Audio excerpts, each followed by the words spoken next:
ito ay rated SPG. Striktong patnubay at gabay ng magulang ang kailangan.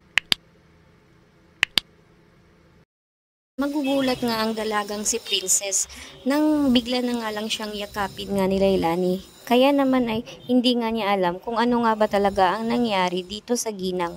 Dahil lang nakita nga lang niya ang box at mga gamit nito nung siya ay bata pa.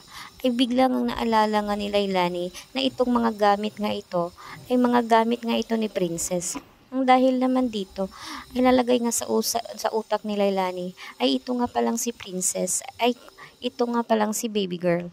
Kaya ngayon ay malaki ang konsensya nga nito ni Lailani dahil matagal na nga niyang kinikimkim ang sikreto na ito dahil sa tinakot nga rin siya nito nga ni Divina.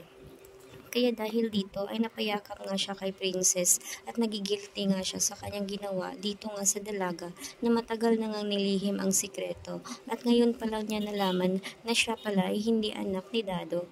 Dahil dito ay desidido na si Lailani na wag nang magsikreto at handa na nga siyang isumbong ito sa katotohanan dito nga kay Princess at lalong-lalo na sa ina nito na si Sherlyn.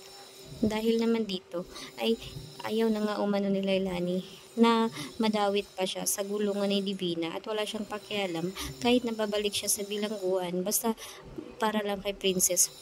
Dahil anya, karapatan raw umano ng bata na malaman niya ang totoo dahil kawawa raw umano ang pinagdaanan ni Princess. Dahil din dito ay hindi matatanggap nga ni Lailani na ganun ang nangyari sa buhay nga ng dalaga dahil nga marangyang pamilya itong si Sherlyn kaya dapat na mag-enjoy nga itong si Princess sa tunay niyang pamilya at ayaw niyang mahihirapan rin ito dahil kawawa raw ang bata dahil matagal na nilang sinisikreto ang totoo dito.